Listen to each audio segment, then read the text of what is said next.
देखना ध्यान से। उदासीनीकरण रासायनिक प्रक्रिया किसे कहते हैं, उदाहरण सहित समझाओ।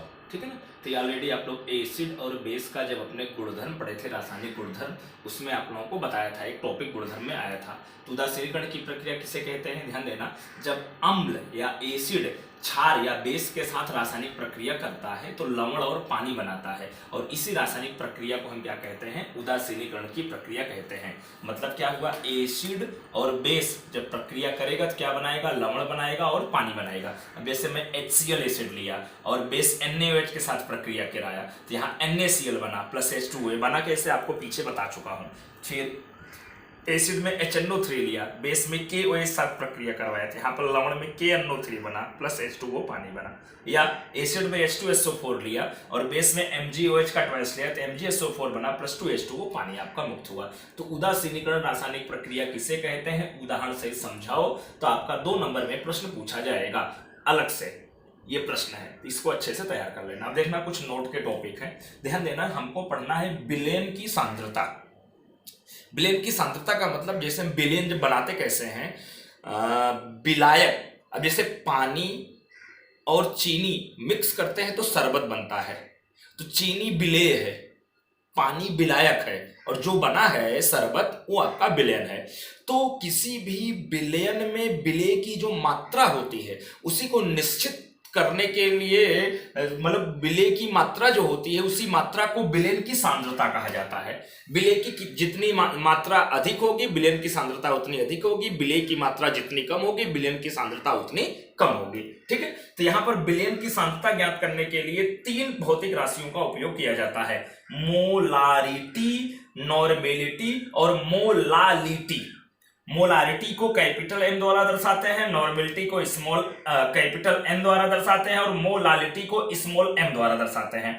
तो ये तीनों में हमको मोलारिटी के बारे में अध्ययन करना है। तो मोलारिटी, मोलारिटी किसे कहते हैं, 1 लीटर विलयन में, 1 लीटर विलयन में विलेय के मोल की संख्या को, मतलब कोई विलयन है 1 लीटर है, उसमें जो पदार्थ विलेय किया गया है उसकी मोल की संख्या को विलयन की मोलारिटी कहते हैं। और मोल की संख्या आप लोग 9th में पढ़े हैं, तो इस परिभाषा पर से सूत्र आएगा, मोलारिटी बराबर मोल की संख्या बटे आयतन लीटर में। विलयन का आयतन किसमें होना चाहिए, लीटर में। और मोल की संख्या का सूत्र आप लोग पढ़े थे 9th में, मोल की संख्या मतलब द्रव्यमान ग्राम में बटे अणुभार होता है। तब मोलारिटी का ये महत्वपूर्ण सूत्र है, आप लोग ध्यान रखना। मोलारिटी बराबर पदार्थ का द्रव्यमान ग्राम में बटे अणुभार गुणे आयतन लीटर में। इस सूत्र का उपयोग करके मोलारिटी पर आधारित हमको सवाल पढ़ने हैं। तो यहाँ एक सवाल लिखा हूं, इसको सॉल्व करके दिखाऊंगा, और इसके जैसे यहाँ पर 4 सवाल लिखा हूं जिनकी प्रैक्टिस आप लोगों को करनी रहेगी। मोलारिटी पर आधारित सवाल 2 नंबर से 3 नंबर में पूछा जाता है। तो यहाँ पर देखना सवाल क्या है, 4.9 ग्राम H2SO4 के 5 लीटर जलीय विलयन की मोलारिटी ज्ञात करो, जबकि H बराबर 1U, मतलब H का परमाणु भार 1U, सल्फर का परमाणु भार 32U और ऑक्सीजन का परमाणु भार कितना है, 16U। U मतलब AMU। तो यहां पर सबसे पहले द्रव्यमान देखो कितना दिया गया है,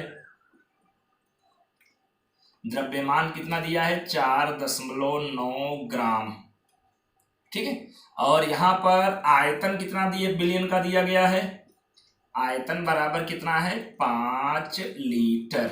ठीक है। अब यहां पर देखना क्या है, H2SO4 है, तो H2SO4 का हमको अणुभार निकालना है।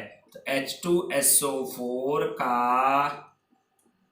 अणुभार, तो यहां पर देखना H2SO4 में हाइड्रोजन का 2 परमाणु, इसलिए 2 गुणे H, सल्फर अकेला है प्लस S, ऑक्सीजन कितना है, 4 है, तो यहां पर प्लस 4 गुणे O, तो यहां पर 2 गुणे H का 1 है, देख लो यहां कीमत दिया है, प्लस S का कितना है 32 है, और प्लस 4 गुणे O का कितना है 16। यहां हल करेंगे, 2 एकम 2 प्लस 32 प्लस 16 चौका 64। अब इसी को जब टोटल जोड़ेंगे तो ये 98U लिखो, या इसी को आप लिख सकते हैं 98 ग्राम पर मोल लिखो, चाहे ग्राम पर मोल लिखो चाहे आप U लिखो, ये दोनों आपका चलेगा। तो ये अणुभार आपका आ गया। अब हमको मोलारिटी ज्ञात करना है, तो मोलारिटी बराबर द्रव्यमान ग्राम में बटे में आपका अणुभार गुणे आयतन, जो विलयन का आयतन है, लेकिन आयतन किस में होना चाहिए, लीटर में। ठीक है। यहाँ द्रव्यमान ग्राम में कितना ग्राम दिया है, 4.9 ग्राम, बटे अणुभार कितना आया है 98, गुणे बिलियन का आयतन कितना लीटर है 5 लीटर। अब यहाँ 4.9 है, अगर मैं नीचे 10 का गुणा कर दूं तो ऊपर का दशमलव कैंसिल हो जाएगा, तो ये आपका 49 हो गया। तो 49 एकम 49, 49 दूनी 98, तो देखना ऊपर 1 और नीचे 5 दूनी 10 और गुणे 10, तो 1/100। अब 1 में जब 100 का भाग देंगे 0.01 m, मोलारिटी को कैपिटल M द्वारा दर्शाते हैं। तो ये बिलियन की आपकी क्या आ गई, मोलारिटी आ गई। अब इसी मेथड पर आधारित आपका ये 4 सवाल है, देखना। जैसे 7.3 ग्राम HCl के 5 लीटर जली बिलियन की मोलारिटी ज्ञात करना है, तो देखना यहाँ द्रव्यमान 4.9 ग्राम, यहाँ 7.3 ग्राम दिया है। फिर लीटर 5 लीटर, बिलियन का आयतन यहाँ भी 5 लीटर, यहाँ भी 5 लीटर। अब HCl का अणुभार निकालेंगे। अब जैसे H2SO4 का 2H + S + 4 गुणे O, वैसे HCl का H + Cl, तो H का आपका देखो 1 दिया है, Cl का 35.5 दिया है, तो जोड़ने पर आपका कितना हो जाएगा 36.5 ग्राम पर मोल। उसके बाद इस तरह से वैल्यू रख के आप सोल्व करेंगे तो आंसर आपका निकलेगा। ठीक उसी तरीके से जो अगला सवाल है, 8 ग्राम NaOH के 4 लीटर जली बिलियन की मोलारिटी ज्ञात करो, जबकि Na बराबर 23, O बराबर 16 और H बराबर 1। इसी प्रकार 4.9 ग्राम H2SO4 के 5 लीटर जली बिलियन की मोलारिटी ज्ञात करो, जबकि H बराबर 1, S बराबर 32, O बराबर 16। और एक सवाल और दिया हो, 5.3 ग्राम HNO3 के 5 लीटर जली बिलियन की मोलारिटी ज्ञात करो, जबकि H बराबर 1, N बराबर 14 और O बराबर 16। तो इनकी प्रैक्टिस आप लोग करना। ओके।